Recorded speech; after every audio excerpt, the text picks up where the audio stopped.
Hello and very good evening to all of you guys. Welcome to DSP Academy of Current Affairs. Guys, in today's lecture, we will study about a recently announced civilian nuclear agreement by USA with Saudi Arabia. अभी recently USA ने ये announce किया कि it will sign an civilian nuclear agreement with Saudi Arabia.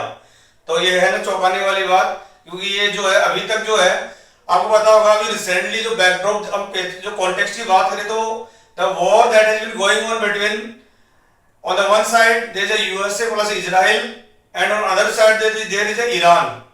So there are the allegation of USA and Israel that Iran has been proliferating the nuclear weapons, है ना.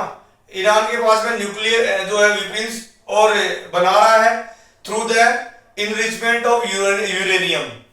ये allegation थे, तो इसी कारण एक वॉर का जो स्टार्ट होने का एक कारण ये भी था. मेन इश्यू जो है अमेरिका का यही था.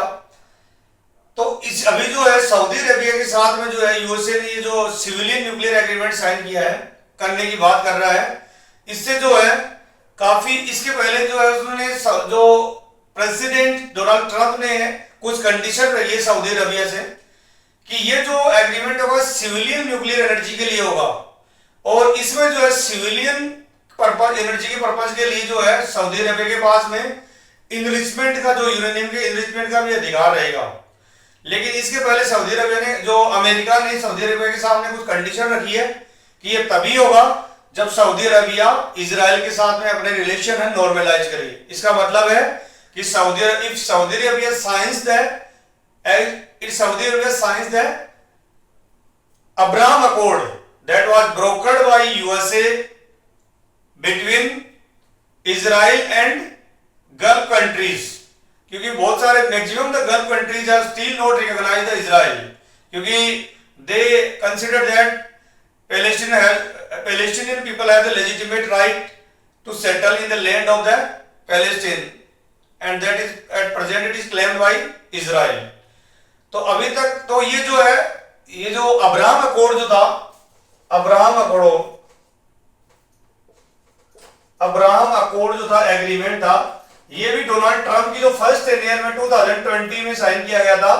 इसमें कौन कौन ज्वाइन किया था? इसमें एक तो जो इजराइल का जो साथ में जो रिलेशन जो है नॉर्मल करने के लिए कौन कौन से कंट्री थे? इसमें थे यूएई, यूनाइटेड अरब अमीरात plus Bahrain plus Morocco plus Sudan. ये कंट्रीज के साथ में जो है ये इन्होंने ज्वाइन किया था. और जो इनका मेन मकसद था, this agreement was brokered by USA to normalise the relation between the Israel and Gulf countries that have still not recognised the Israel as a legitimate state since 1948, है ना. तो डोनाल्ड ट्रंप ने जो America के राष्ट्रपति president ने ये condition रखी है कि if Saudi Arabia signs the Abraham Accord, then it will have right to purchase the civilian nuclear agreement that will be given by USA and it will also be assisted by the American company Westinghouse, है ना. ये और उसमें Saudi Arabia nuclear energy को enrichment कर सकता है. अब बात करते हैं ये एग्रीमेंट जो अभी कुछ अगर हम थोड़े समय पहले की बात करें तो one year ago Saudi Arabia also signed a strategic mutual defense agreement with Pakistan.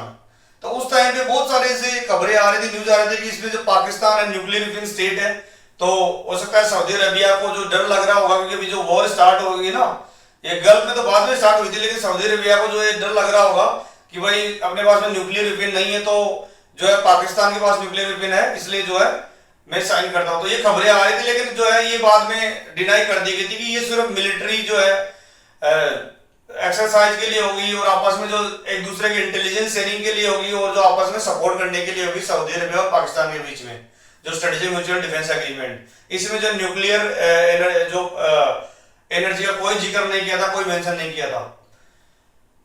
तो आपको पता होगा कि वर्ल्ड में ओनली 5 जो ऑथोराइज कंट्री है प्लस 4 जो है अनऑथोराइज कंट्री है जिनके पास में न्यूक्लियर वेपन है. जैसे यूएसए, रशिया, चाइना, फ्रांस और ब्रिटेन के पास तो ऑलरेडी है, जो है एनपीटी के अंदर जो है ऑथोराइज पार्टनर है, ऑथोराइज कंट्रीज है। अदर कंट्रीज जैसे इंडिया है, पाकिस्तान है, इजराइल है और नॉर्थ कोरिया, इनको जो है इसमें शामिल नहीं किया है इनके पास, लेकिन उनका जो है इनको जो है इन्होंने अपने without any authorisation of the United Nation उन्होंने अपना न्यूक्लियर वेपन परचेज किया है। लेकिन आफ्टर 2008 इंडिया जो न्यूक्लियर वेपन जो प्रोग्राम है उसको रिकॉग्नाइज कर लिया गया once India signs a deal with the United State of America Indo US nuclear agreement. After that India's nuclear weapon program has been legitimized throughout the world because India believes in the no first use nuclear policy। हमारी security policy में no first use का नाम आता है। पहले nuclear policy की बात करें तो India believe the credible minimum deterrence है ना, इंडिया पहले कभी भी अटैक नहीं करती है और जो जिसके पास न्यूक्लियर वेपन नहीं है उस पर अटैक नहीं करती है। सेकेंड स्ट्राइक कैपेबिलिटी इंडिया के पास में होती है। अब बात करें इश्यू की, जो भी ये एग्रीमेंट हुआ था इसमें क्या क्या जो है कंसिक्वेंसेस हो गए वर्ल्ड पॉलिटिक्स में। अगर वर्ल्ड पॉलिटिक्स की बात करें हम लोग पहले तो रीजनल लेवल पे बात करते हैं, क्योंकि ईरान के पास में ऐसा बोला जा रहा है कि भाई न्यूक्लियर वेपन है, तो सऊदी अरबिया के पास में भी है, और इजराइल जो है, इजराइल इसीलिए तो जो है लड़ाई कर रहा था ईरान से क्योंकि इजराइल के पास न्यूक्लियर वेपन है। तो इजराइल भी ये नहीं चाहता कि न्यूक्लियर वेपन सऊदी अरबिया के पास में न्यूक्लियर वेपन हो, क्योंकि उनको डर लग रहा है कि अगर सऊदी अरबिया को हो सकता है तो क्या पता नहीं इस्लामिक कंट्रीज का अम्ब्रेला बन सकता है। तो है उनको भी जो है वो भी अपोज कर रहा था उसको स्टार्टिंग में।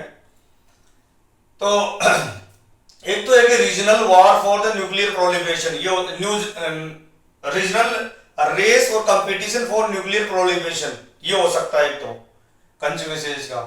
दूसरा हो सकता है कि अगर रीजनल लेवल पे बात करें हम लोग तो सऊदी अरबिया का विजन 2030 के अंडर जो है वो अपनी एनर्जी है उसको डाइवर्सिफाई करना चाहता है, मिक्स करना चाहता है।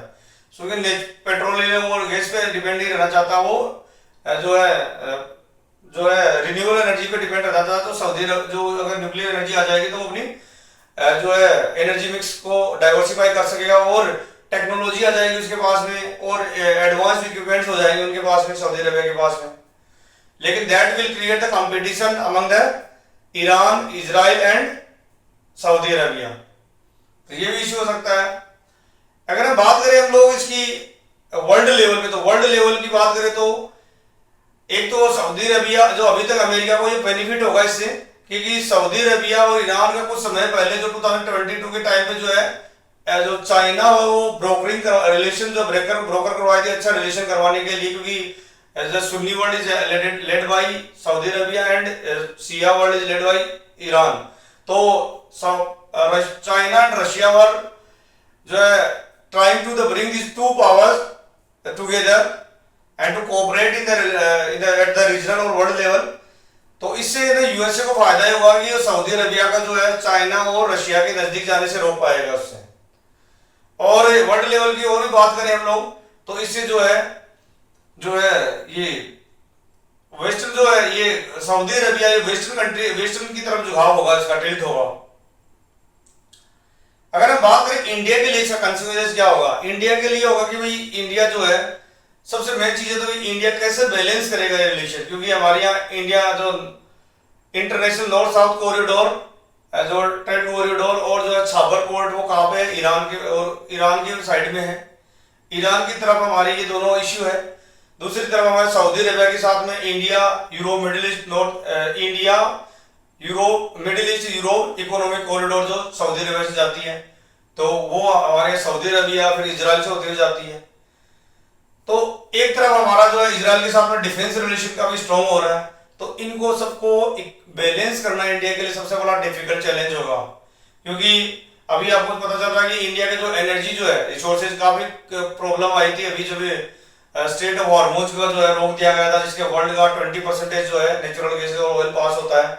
इसके बाद अभी रिसेंटली जो है बाबली मंदाब जो है जो गल्फ ऑफ एडन और जो है रेड सी को जोड़ती है, और वहां से जो है सऊदी अरबिया जो ऑयल एक्सपोर्ट करता है ना एशिया में है, तो उसको भी जो है हुतीज जो है ईरान के एक्सिस ऑफ ग्रुप हुतीज जो है एक ऐसे मिलिटेंट ऑर्गेनाइजेशन मानता है यूएसए, तो वो जो है उनके प्रॉक्सी ग्रुप से, तो उन्होंने जो है सऊदी अरबिया के ऑयल को जो है ब्लॉकेड कर दिया और वहां पे जो है अटैक करने लग गया।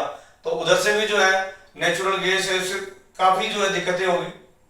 अगर हम बात करें इंडिया में, तो इंडियन कंपनीज काफी जो है न्यूक्लियर, सऊदी अरबिया जो कंपनी जो वहां का जो न्यूक्लियर एनर्जी का जो सेक्टर खुलेगा उसमें इंडियन कंपनीज काफी इन्वेस्टमेंट कर सकती है ना। तो इंडिया के लिए ये भी बेनिफिट होगा, टेक्नोलॉजी के अंदर जाके वहां पे इन्वेस्टमेंट कर सकती है। अगर हम बात करें कि और क्या कंसिक्वेंस होगा इंडिया का ईरान के साथ में रिलेशन बैलेंस करना वो जो है दोनों में डिफिकल्ट हो जाएगा, तो चैलेंज भी है इंडिया के लिए। तो अभी हमारे सामने क्या मतलब इंडिया के सामने जो है, दूसरी बात पाकिस्तान ने रिसेंटली जो है सऊदी अरबिया के साथ में वो डिफेंस एग्रीमेंट साइन किया था, तो इससे जो है हमारा जो स्ट्रेटेजिक जो है जो रिलेशन है वो भी थोड़ा सा कम हो सकता है, क्योंकि पाकिस्तान के साथ में उनका मिलिट्री एग्रीमेंट, इंटेलिजेंस शेयरिंग। और दूसरी मेन चीज है कि भाई ये ईरान और सऊदी अरबिया की लड़ाई जो पहले थी, तो इस लड़ाई में हमारे यहाँ 2.5 मिलियन जो हमारा डायस्पोरा रह रहा है, तो उसके लिए दोनों हर गल्फ कंट्रीज में रह रहा है, तो उनके लिए सिक्योरिटी में भी दिक्कतें हो सकती है। न्यूक्लियर कंपटीशन होगा तो हो सकता है कि जो ये सऊदी और जो ईरान की जो लड़ाई है इसमें जो है प्रॉक्सी के पास जो ग्रुप्स होते हैं उनके पास में रेजिस्टेंट के लिए कुछ वो उनके पास में जो है ये नहीं होता कि भाई ये कंट्रीज तो है नहीं, वो तो सिर्फ मिलिटेंट ऑर्गेनाइजेशन है, तो वो अगर इसका मिसयूज कर सकता है उनके थ्रू, तो हो सकता है ये वर्ल्ड में जो है बहुत बड़ी दिक्कत हो सके। इंटरनेशनल एटॉमिक एनर्जी एजेंसी की क्योंकि बहुत सारी जो जिम्मेदारी बढ़ जाएगी, क्योंकि वो जो है सऊदी अरबिया एक जो है जो ऐसा माना जाता है क्योंकि मोनार्किकल कंट्री है और ऑथोरिटेरियन भी मानते हैं उसको, कई लोग तो उसको डिक्टेटरशिप भी बोलते हैं, तो हो सकता है कि वो मतलब ईरान को अमेरिका जो है उसको ऑथोरिटेरियन मान रहा है, तो सऊदी अरबिया कैसे जो डेमोक्रेटिक कंट्री हो सकता है। और ये भी एक बड़ा क्वेश्चन है कि जिस ईरान को जो है ऑथोरिटेरियन बोल रहा था अमेरिका मिलिटेंट ये न्यूक्लियर एनरिचमेंट के लिए, अब वो जो है सऊदी अरबिया को प्रोवाइड करा, जबकि सऊदी अरबिया भी डिक्टेटरशिप माना जाता है, तो वो कैसे इतना डेमोक्रेटिक हो गया। लेकिन वही बात है, अपने नेशनल इंटरेस्ट फुलफिल करने के लिए जो है वर्ल्ड में ये चीजें होती हैं। इंडिया को क्या करना चाहिए, इंडिया के लिए फॉरवर्ड है कि इंडिया जो है ईरान, सऊदी अरबिया और इजराइल इनके साथ में जो है और एंड यूएसए इनके साथ में अपने रिलेशन जो है बैलेंस करने में थोड़ी दिक्कत होगी, तो उसके लिए India always believe in fulfilling the national interest, है ना। तो India should remain the India presently, although it believes that India should remain the multi alignment, है ना।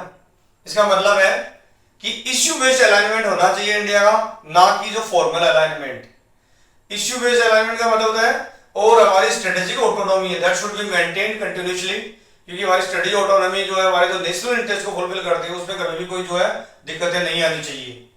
तो इंडिया जो है अपना नेशनल इंटरेस्ट फुलफिल करने के लिए, चाहे वो यूएसए से हो, चाहे ईरान से हो, चाहे सऊदी अरबिया से हो, चाहे वो आपका जो इजराइल हो, सभी के कंट्रीज के साथ में, इसको डीहाइफिनेशन भी बोलते हैं हम लोग, डीहाइफिनेटेड रिलेशन होना चाहिए इंडिया का उन कंट्रीज के साथ में, सो दैट अपना स्ट्रेटेजिक जो है ऑटोनॉमी रह सके और हमारा जो नेशनल इंटरेस्ट फुलफिल कर सके। तो that is way forward. And although the national politics जो है वो अपने नेशनल इंटरेस्ट के साथ, वर्ल्ड पॉलिटिक्स है नेशनल इंटरेस्ट के हिसाब से वो चलती रहती है, but India should also believe that and it also should practice it's policy of strategic autonomy while nurturing the issue-based alignment with countries of the world. That is the conclusion of this topic. So guys, आपको ये issue कैसा लगा? अगर अच्छा लगा तो please subscribe, share and like to the DSP Academy of Current Affairs. And tomorrow I will be there with you guys with a new issue, with new facts and new concepts. तब तक के लिए thank you, धन्यवाद।